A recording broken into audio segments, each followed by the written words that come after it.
Istanbul was a good pretext for making an oriental, because Istanbul is a symbol of Orient for us Western people, European people. Right. Istanbul is a door to the Orient, and it could be a good pretext for visiting the city and spend quite a long time, a good time, through the little streets, from monument to monuments, and trying to discover the good hook for beginning a perfume. Okay. How long were you there? Were you So in I spent 10 days Okay. during springtime this year. It was in April, and April is a period where tulips are blooming. Okay. In big quantities, because tulip is a symbol of Turkey. Tulip is a symbol of Topkapi power, of Ottoman Empire, because the tulip is originally from Turkey. Right. Okay, and tulip had been one of the first pretexts for making something Okay. through Istanbul. But it was not the main pretext. The main pretext became quite fastly the leather. Why the leather? Because a lot of streets over there are specialized in the leathery selling. Wholesale shops are settled the one after the other all along streets. Right. And several streets are proposed of selling of leather. They use a lot of leather because they are specialists of leather. They make a lot of things in leather, cushion, bags, Right. gloves, shoes, and they fabric different type of leather. Nubuck, pour retourner, Suède, leather, normal leather. They are very specialist of that, and you can smell in certain area of the city. You can smell quite strongly and directly the presence of leather. It's not a very bad, aggressive, acidic, an animalic note like you can smell in tannery. Right. Nothing to do with that. Leather became quite rapidly the heart note of my perfume, and I try to sophisticate it, adding the saffronous note, the saffronous effect of the tulip, because tulip get a saffronous effect, and the spicy effect of saffron, because saffron share same ingredients than the leather. Okay. Okay, so between saffron, tulip, and leather, there's a kind of synergy, making a beautiful middle note. Okay. And I just add a point of a touch of orris effect, because orris is the same time leathery, vegetal, and floral. Okay. That's all. So it's the hard note. You have the hard note of the perfume. Okay. After that, I just try to, how can I say, make a duality, create a duality between the softness of the leather itself, kind of suede, velvet, suede effect of leather, and the softness of the liquid, the Turkish delight. Okay. You know the Turkish delight? Okay, so for the bottom note is represented by a Turkish delight effect, the powdery, silky, talky effect of the icy, sugary note of the Turkish delight. And I just add a touch of pistachio.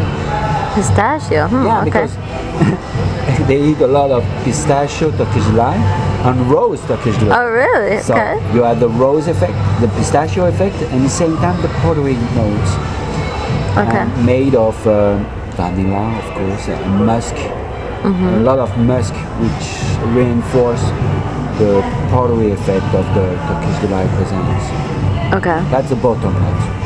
Okay. And just for the hook of the top note, I had a green, juicy effect of a red apple and the pomegranate juicy effect. Okay. Why? Because they use a lot of red apple notes for the shisha, nargile tobacco. You know, they smoke a lot. Right. All around, all over the city, and they drink a lot of apple tea, what they are calling apple tea. It's aromatized tea with green apple and red apple, not green, red apple. It's very juicy, acidic, fruity, and the pomegranate is used in juice mixed with grapefruit and apple as well. Right. So the hook of the top note is at the same time green, fruity, juicy, and completely contrasted with the rest of the opulence of the hard note and bottom notes. I wanted to make something at the same time good but original, Unique, right? unique. It was more difficult, more challenging because all the oriental notes are quite the same. So you find a kind of Garinade through Shalimar, through opium, where and you have those two accords are really specific, are really representative of what is oriental, but that's it. You don't find another good oriental note. Maybe see, yeah, there is an obsession of Kevin Klein, which was one of the first good one. But he's coming from Cartier, the first Cartier, and it was a good representation of what can be an oriental note. Right. But that kind of notes are really rare, and you don't have anything else. So I try to make something different. Right. I hope to get it, and it's through the leather I did it. I wanted a presence, and maybe more important presence of leather than anything else in the perfume. So even if there is a lot of vanilla, a lot of musk, they're just here for magnifying the presence of leather. How did you make sure to recreate that exact scent of leather? Because you described it very specifically, like the way that leather. Technically. Right. Because, well, I use a certain accord already existing and already available for the perfumers. But I had that kind of effect, those effects of tulip, effect of saffron, effect of orris, for reinforcing and at the same time for sophisticating the leather note and giving it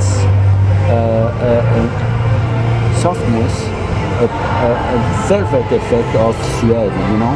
Right. And well, I try to give something quite sophisticated, not a direct leathery note, no, something more interesting with a multifaceted note of leather, you know. That's all. How soon after taking your trip do you start working on the fragrance? I already worked before. Okay. Making the fragrance. I had begun just a shape, but uncertain shape of fragrance, and the